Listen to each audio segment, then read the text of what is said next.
This is the start of day 26, and over here are what's known as bommies. There's a big pole there, you got to miss that, and I'm on bommy watch. And Sue Stanley's going to head towards, you can't see it, there's a buoy in the water over there somewhere. So here we go. I'm on watch out for bommies, so here we go. Well, we've successfully negotiated the bommies on the reef over there. You can see the reef, all that, get my finger out of the way of the camera, all that turbulent water, that is, you can stand over there, so extremely difficult to get out, but we're going to follow that yacht. Luckily he went out before us. No, it wouldn't have mattered, we had it under control. And you got it organised there, eh? It's all good. We made it. We did. Yeah, we're underway, and while Sue has set a course for Coral Sea Marina, which should take about 4.5 hours, the master chef has been down in the galley preparing sashimi for the trip home. Lots of it there, it's all double stacked, carved up beautifully, and that is a result of the many fish we caught, which we're going to eat. Just beautiful fish. Just let me show you a piece. That is absolutely 5-star. There we are. Mightn't be able to catch them, but I can prepare them. Now, I just said that day 27? 27. Now, I thought I'd read out some of the comments. People say, could you acknowledge at least every now and again that you read our comments? Sue reads them all and writes down a couple every now and again, or all the time. And so while we're trawling our way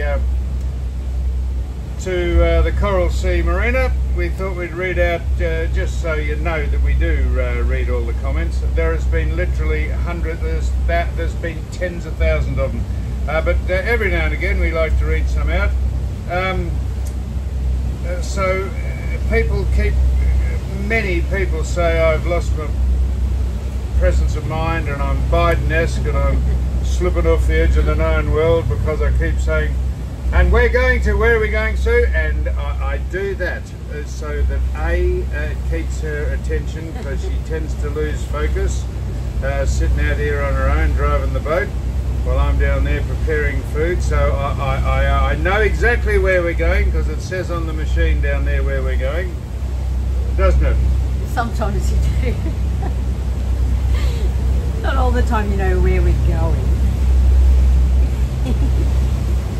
People were amused. I'm not sure if they thought it wasn't meant to be racist at all when I said the Chinese lass said, would you like some lock lobster?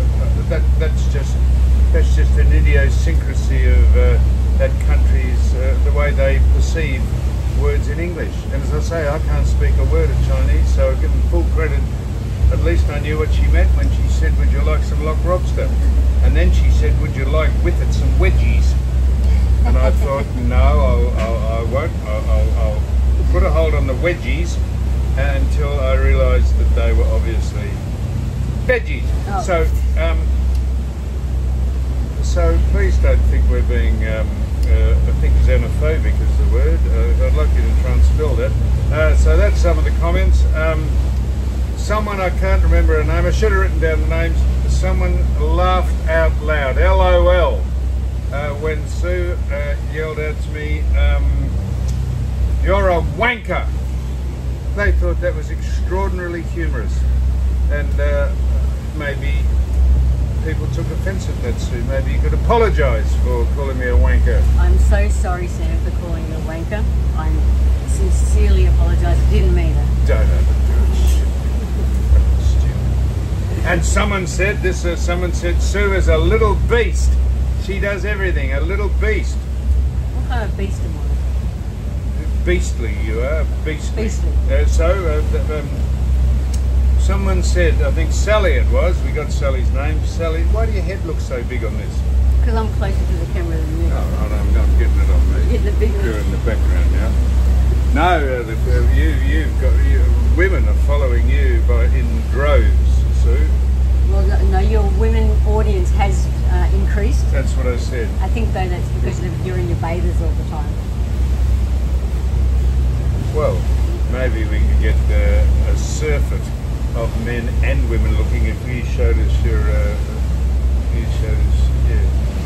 You know, get into your kit that you'd be out snorkeling in.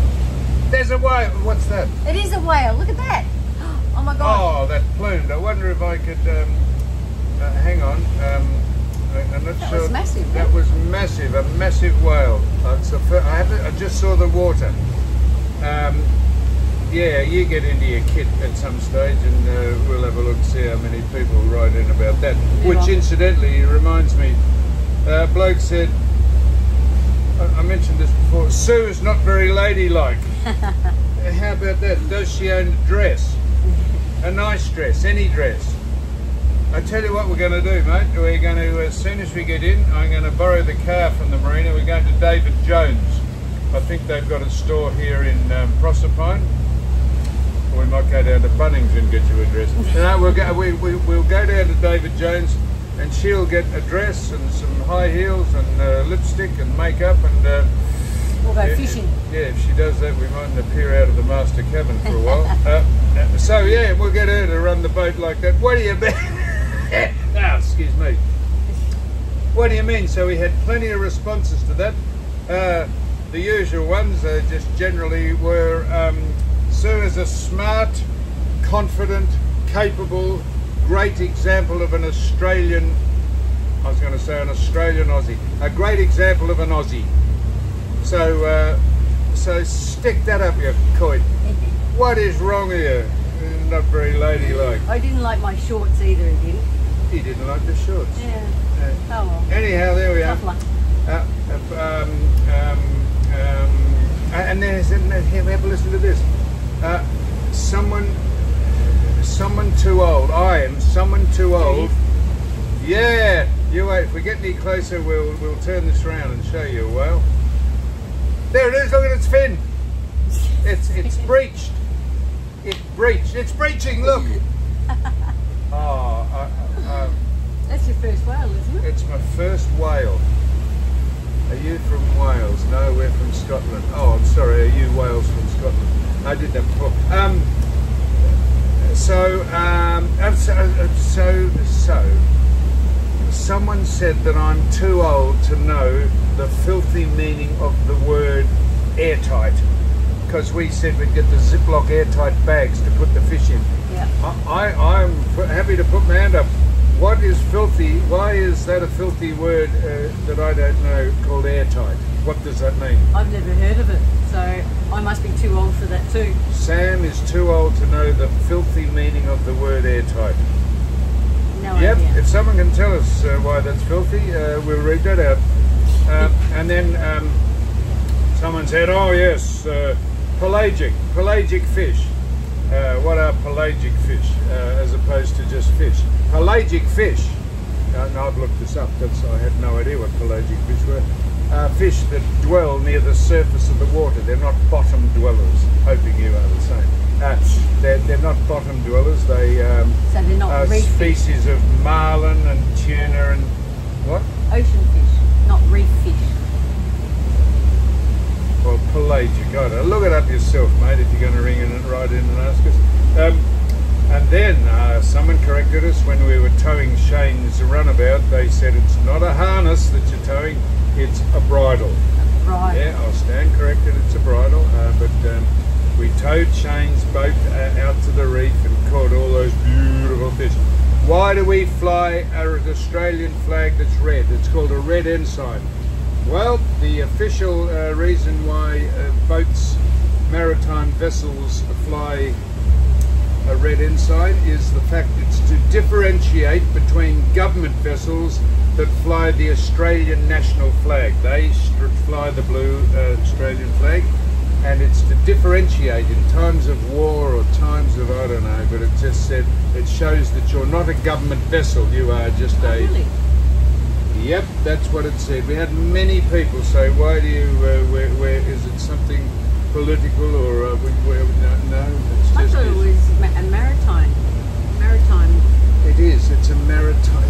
said that. I said it's a maritime, it's a red flag that maritime vessels fly to differentiate themselves between government vessels.